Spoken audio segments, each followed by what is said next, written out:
The Rebbe starts off the Sicha by saying that we discussed many times regarding the great diuk, the accuracy of the Pirush Rashi ala Torah, how precise Rashi is. Included in this is also that usually Rashi does not repeat his Pirush a second time, as Rashi himself says in regards to the Mishkan, in Parshas Vayakel. He says, I explained all of this already, the Nidvas HaMishkan and the work of the Mishkan, I explained it already where it was originally commanded about. And that's why Rashi doesn't need to repeat it. Unless there is in the second time some sort of extra additional idea or extra explanation and the like. Or if in between the two psukim there's a big interruption of a number of parshias, and certainly if it's in a different chumash, and then Rashi could repeat it, or at least briefly, even if there's no extra explanation, because it's possible that the student, the one learning it, maybe doesn't remember from the previous time, from the first time.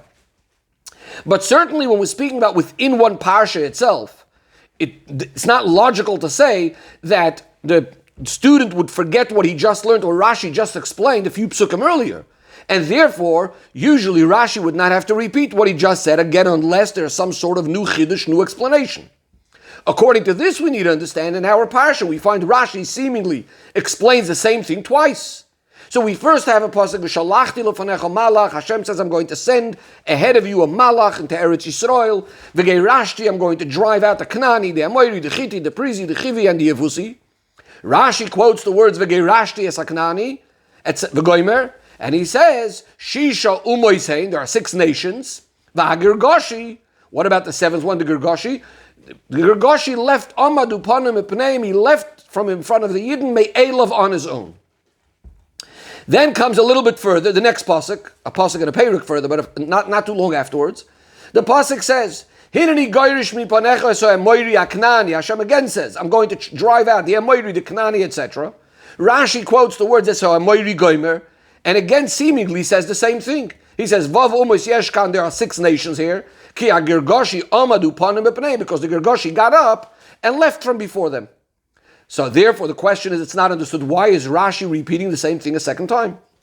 So there are Mefarshim that say that Rashi is repeating this because there's a difference between these 2 times. The second time, the pasuk is speaking about that Hashem himself is going to go ahead of the Yidden and drive the Goyim out of the land.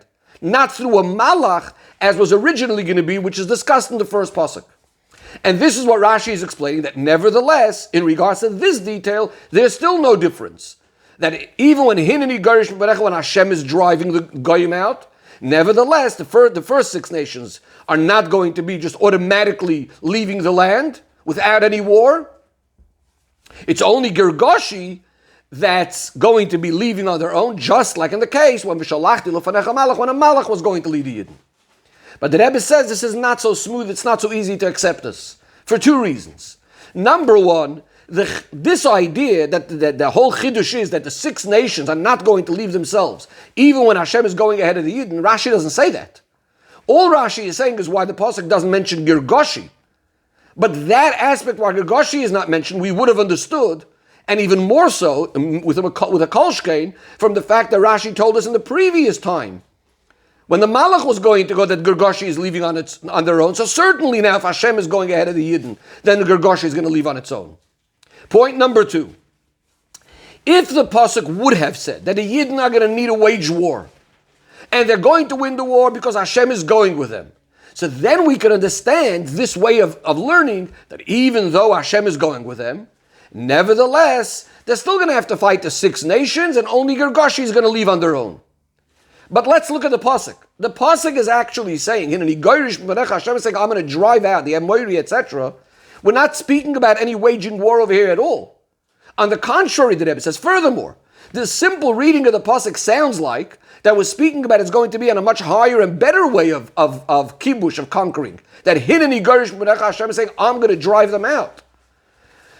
But according to the way we just explained it, that these what the Mefarshim are saying, that the pasuk is saying that nevertheless the 6 nations are not going to leave on their own.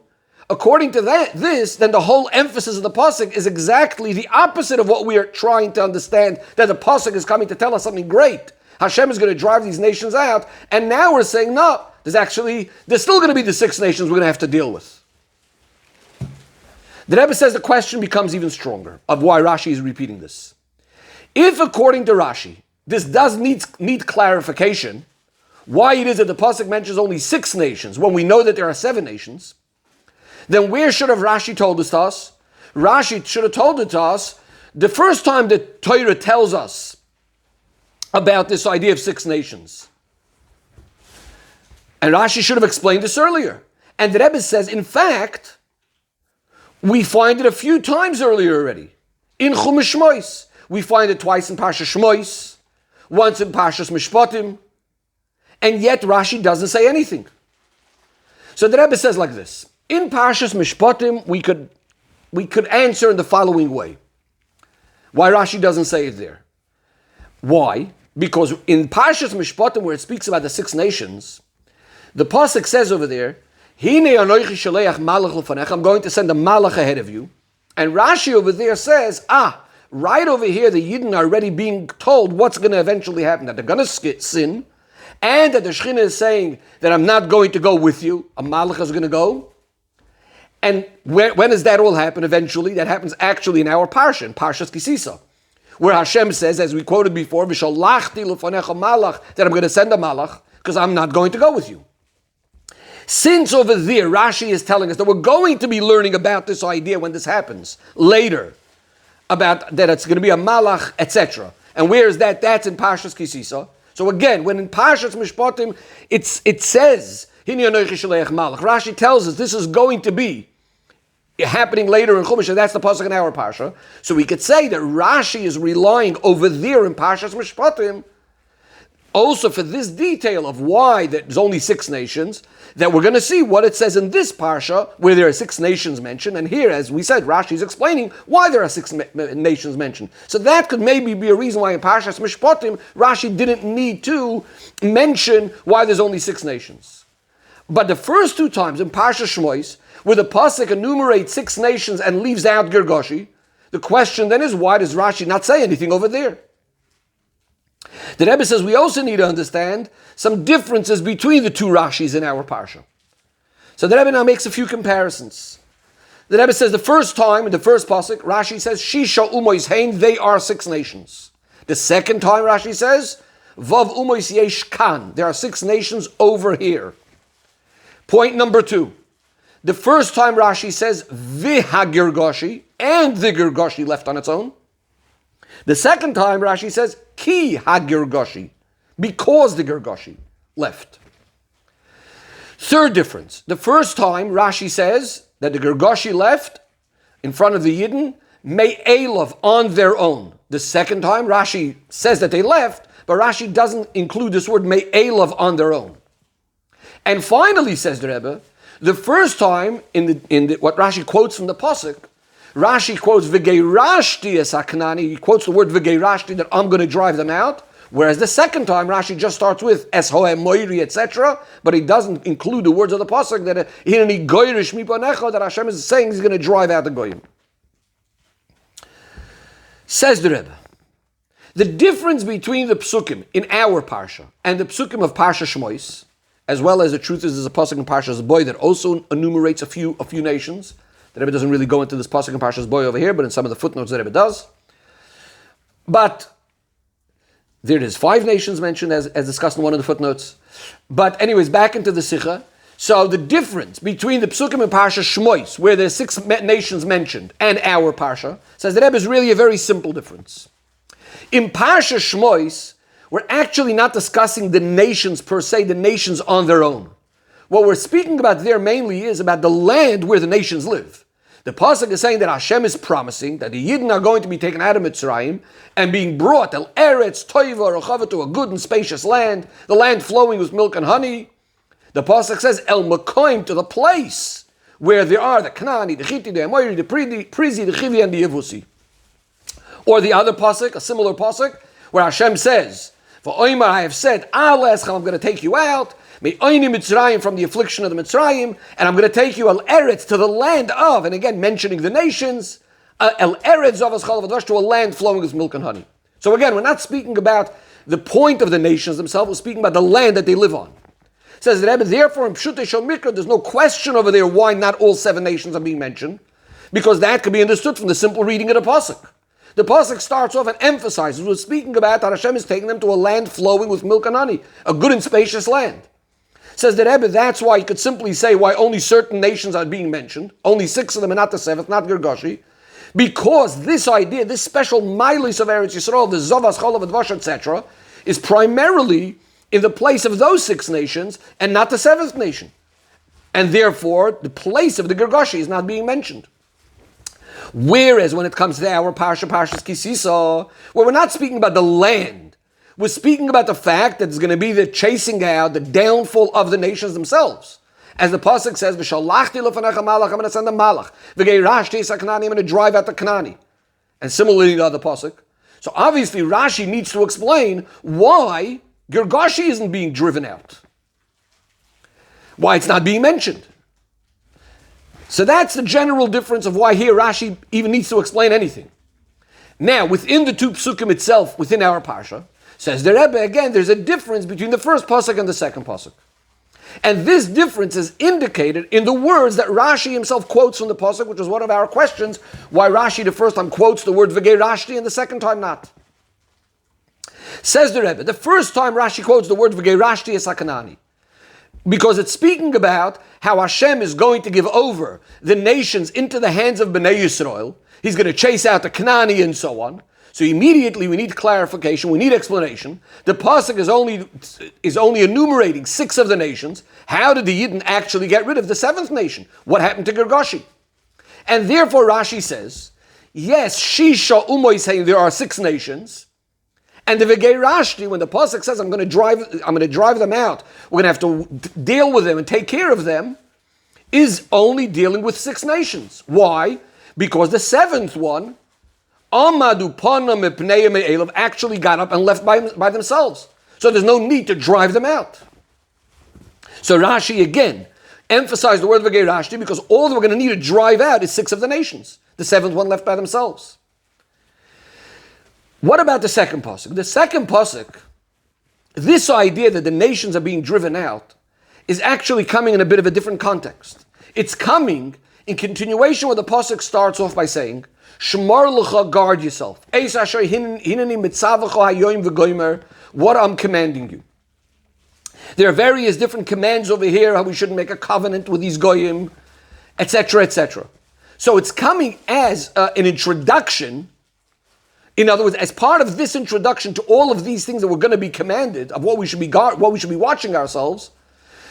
So it says that I'm going to be chasing out these nations, etc., etc. In other words, the Torah is not really so much dealing with the fact of exactly how the nations are being chased out and how Hashem is dealing with the nations, but mainly what's being dealt with over here is as an introduction to what's going to be told to the Eden. I'm going to be chasing, we have these nations in Eretz Yisrael, we're going to have to deal with them and make sure, there's a whole bunch of things of how we have to make sure of how to deal with these nations, and not making covenants with them and not doing other things that the Torah enumerates. Or what we do need to do in a positive way regarding their mizbeichos, etc., etc. Therefore, it's understood, says the Rebbe, that now we suddenly have a new question. It's not the same question, how did we get rid of Girgashi? The question is, why isn't Girgashi mentioned, since all of these tzivuyim, the commands of what are relevant to the goyim, are in relation to all the 7 nations, including Girgashi, then why is it that Girgashi is not being mentioned in this command?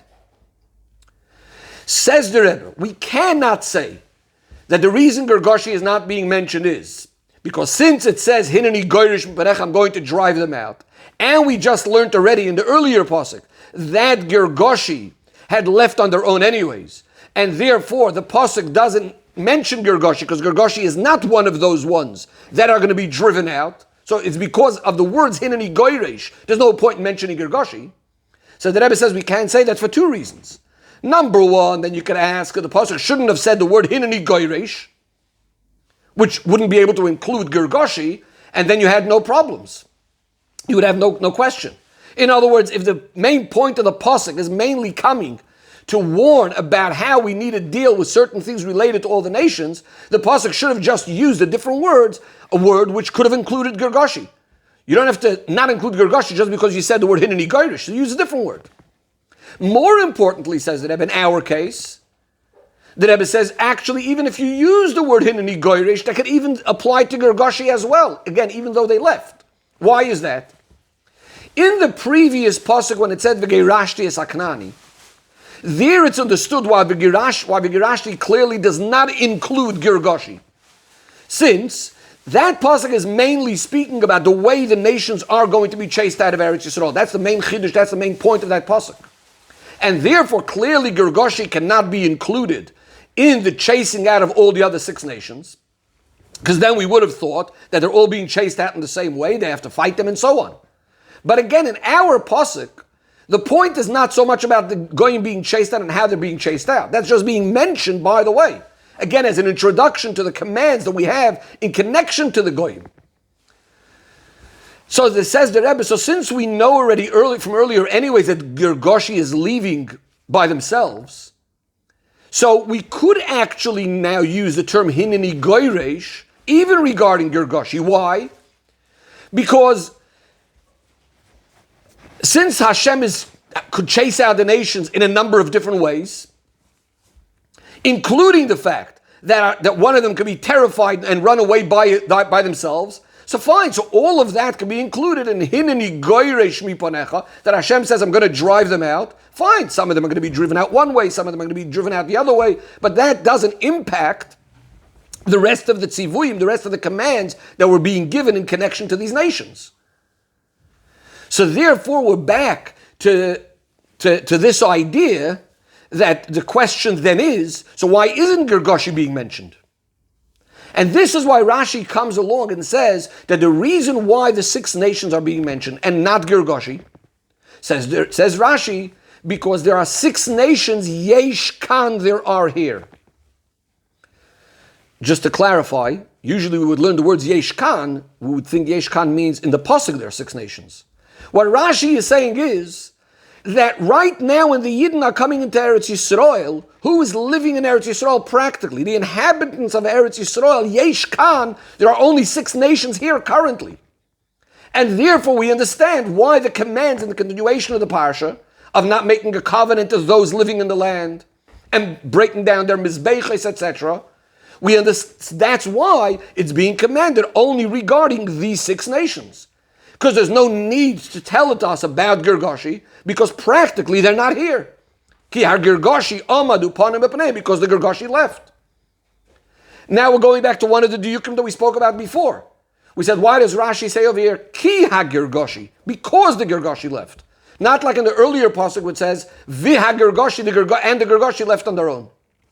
Here Rashi is saying, Ki ha Gergashi, meaning to say, the reason why these commands are only regarding 6 nations and not regarding Gergashi is key, because the reason for this key, because the Gergashi left. Says the Rebbe, according to this, we're also going to understand why in this case Rashi doesn't say because Gergashi left on their own, as opposed to in the first passage where it says Gergashi left on their own. Because here it's totally not relevant whether they left on their own or not. All we're interested right now is, are they in Eretz Yisrael or not? And therefore whether these mitzvahs are going to apply to them, the way we deal with them. And therefore, bottom line is, they're not here, and therefore they're not considered Yoshev and Haaretz, they're not inhabitants of the land now when the Yidden are coming there, and therefore there's no need to command us about making the bris with them and all these other things, making a covenant with them, etc. From the Pshutei Shel Mikra, the Rebbe now moves on to the Inyanim and Negei Halacha that we can learn out of this Rashi. Says the Rebbe, since Gergashi left on their own, and at the time of going into Eretz Yisrael, they were not inhabitants of the land, so now we could actually ask the following chakira, the following question, regarding these various different prohibitions and commands. Do they, lahalacha, apply to Gergashi as well? Especially in a case, let's say, where the people of Gergashi might come back to Eretz Yisrael. Do we look at the time when the Yidden went into Eretz Yisrael? That's the deciding factor. And since bottom line is that they were not living at the land at the time, so we might say that all of these mitzvahs just never applied to them right from the beginning, from the outset. Or do we say that since when the mitzvah was being given, when Hashem said it, they were inhabitants of the land, so therefore the command does apply to them as well, especially if they come back to Eretz Yisrael. And therefore, Yidden would need to be careful regarding with all the warnings that the Torah had warned of how to deal with these goyim. Says the Rebbe, when we look at the diuk in Rashi's words, again, what does Rashi say? That there are 6 umis yesh kan, there are currently, right now, 6 nations here. Because the Gergoshi left, says the Rebbe, this seems to be implying that the fact that the tzivui, the fact that the command was regarding these 6 nations is only because practically there is right now only these 6 nations over here. Yesh kan, they are here right now because the Gergoshi left. But essentially, it would apply to Gergoshi as well. Especially, and because at the time when the command was given, before the Yidden came to Eretz Yisrael, the Gergoshi were inhabitants of the land. And therefore it wouldn't be cancelled out just because by the time the Yidden come, the Gergoshi had left already. Says the Rebbe, this would explain why later on in Chumash Dvarim and Mishnah Torah, it says clearly that Hashem will give these nations in front of you, and you will strike them, you will destroy them.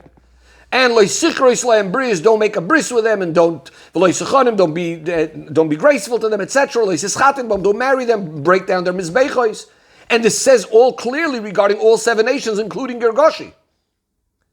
So therefore, the Rebbe says it's much easier than to say that all these mitzvahs do apply to Gergoshi as well. Not like there are some other mefarshim that want to try to say that it's referring to Gergoshi only before they left Eretz Yisrael, or it's referring to those few Gergoshim that remained scattered in Eretz Yisrael amongst the other 6 nations. The Rebbe says, no, we could say B'Pashtus, it refers to Gergoshi completely. On a practical level, when they're coming in, maybe there's no Gergoshi right now, but again, like we said before, if they come back, etc., then it would apply. The Rebbe now turns to the Yenishal Torah, to the Chassidus that we'll find in this Pirush Rashi. But first, a short introduction. The 2 Lashonis of Rashi. In the first one, V'agergoshi Omad, the Gergoshi got up upon him and left from before the Elav by themselves. The second one, Ki Gergoshi Omad upon him that the Gergoshi just got up and left. It doesn't say by itself. It says the Rebbe L'Chayr, it's actually describing 2 different times, 2 different situations. That is, according to the first Pirush, that we said, Shisha Umay is saying there are 6 nations. The Gergoshi, Vav again means coming to add something, that the Gergoshi, what about the Gergoshi? They stood up and they left from, they stood up and they left. That seems to be implying that the Geirashti, when it says, Hashem says, I'm going to chase out the nations, this actually impacted, number 1, first of all, the 6 nations, of how they're going to be dealt with. But it also impacted in another way, and afterwards, to the Gergoshi as well. That means that we're going to chase out the 6 nations, and what about the Gergoshi? Well, when they see what's happening with the 6 nations and so on, afterwards they are going to leave by themselves. So it implies that the Gergoshi is leaving after the 6 nations are being dealt with. On the other hand, in the second Rashi, when it speaks about the 6 nations and it says, Ki, because the Gergoshi had got up and left, this emphasizes that this happens before the 6 nations are being driven out. And again, let's look simply at the words. Shisha umois yeshkan, when they come into Eretz Yisrael, there are 6 nations because, Ki, the Gergoshi had left. In other words, so he's not being included in who has to be driven out. And the Rebbe says, but Pashtus, this is actually what ended up happening practically, that even before the Yidden come to Eretz Yisrael, before they had to wage war against the other 6 nations, the Gergoshi had already left. So again, in the first pasuk, it's describing a situation where the Gergoshi would have only left after the 6 nations. In the second pasuk, is describing the situation that happened practically, that the Gergoshi left even before the 6 nations. The Rebbe says we don't even have to say it's a machloikas practically b'metzius of what happened. We can say that most of the Gergoshi left immediately, and some of them, and especially those that were mixed with the other nations, etc., had left afterwards. The Rebbe says ve'ein kama koimoy, to go in more into these 2 ways, etc. But the Rebbe is going to explain it al pi Chassidus. The Rebbe says, but the explanation goes like this. It's known that the 7 nations, the Knani and Moiri, etc., correspond to the 7 bad midos, which are the li'umazeh, the opposites of the 7 midos of Kedusha. Knani represents chesed of klipa. The chiti represents the level of gevura, and so on. The idea of conquering the 7 nations in avodah, what does that mean? It means to conquer and to refine the 7 bad attributes, the 7 bad emotions. Every single individual nation has its particular midah with which it's trying to oppose a certain midah of kedusha, and this is the idea of conquering these nations. Says the Rebbe, it's explained in Sfarim. Now, what is this idea of the Gergoshi leaving on its own? The Gergoshi corresponds to Malchus of Klippa. Says the Rebbe, when we refine and we fix up the first 6 nations, the Knani, etc., then automatically, Malchus is automatically elevated and refined. Why? Because Malchus generally represents the level of Nukva, the feminine aspect of the Spherois, in this case, the feminine aspect of Klippa. Generally, regarding Malchus, this level, we say Leisla Migarmoklum doesn't have anything on its own, rather it's a recipient of all of the higher midos. And therefore, when we get rid of the bad, the evil in the main midos, the first 6 midos of Klippa, then automatically Malchus is gone. The Malchus of Klippa is completely bottled. What's this idea of Malchus specifically? The idea of Malchus of Klippa is the avodah in the more practical part of our world. Machshava, dibur, u'maisa, in other words, thought, speech, and action. Not so much the emotions, but the actual thought, speech, and action in matters of Klippa. So when one fixes up the 6 midos, practically what this means, for example, the midas hachesed would mean he shouldn't have foreign avos, love to things that he shouldn't be having, and temptations and lusts and desires. The midas hagvura would mean he's getting rid of the midah of anger, etc. And so too regarding all the other bad midas. If none of these bad midas exist, then automatically there's no room for the malchus, meaning for the thought, speech, and action of klippa.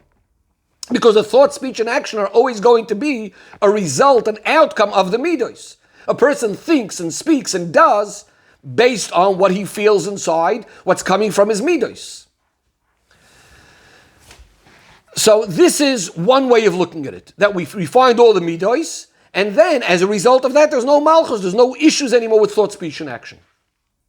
But there could also be another way. There's another way of dealing with malchus of klippa, of the thought, speech, and action, is that even before you dealt with and refined and transformed the inner midos, you also don't have the bad machshava dibur u'maisa.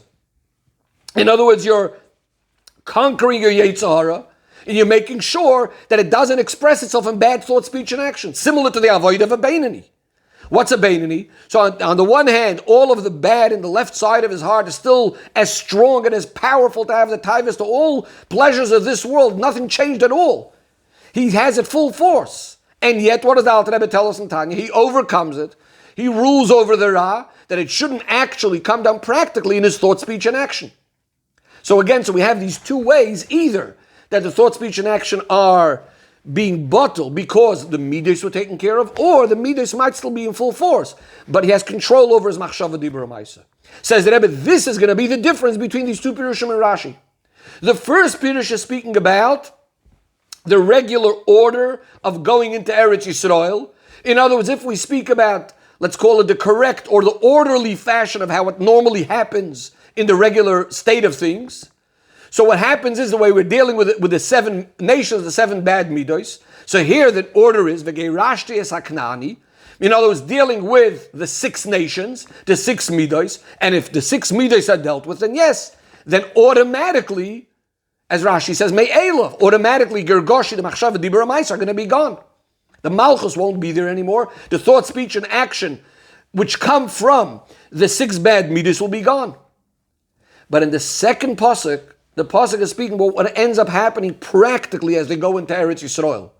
In other words, we're not speaking about, let's go back a second. In the second pasuk, it's not speaking about the order of ideally of how things happen, but rather we're speaking about the conquering of the 7 midos, or the 7 nations, as it's already being a command and a warning to the Yidden, as we said before. That's what the second pasuk is speaking about, how it's relevant in our avodah.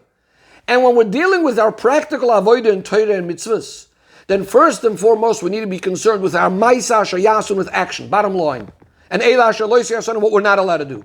In other words, how does a Yid need to go about his machshava dibur u'maisa, and therefore he can't necessarily be waiting to always deal first with all the midos. And therefore we don't say, the Gergoshi got up and left by themselves. Because, as Rashi says, Vav Umis Yeshkan, there are still the 6 nations. The Ra, the evil of the 6 meters of Klippa, are still as strong in his left part of his heart as when he was born. But, HaGergashi Amadu Farim Epnaim, the Gergashi still leaves. Because we're speaking about the idea that the person's avoid is in a way that is levushim of his machshava, dibur, maisa,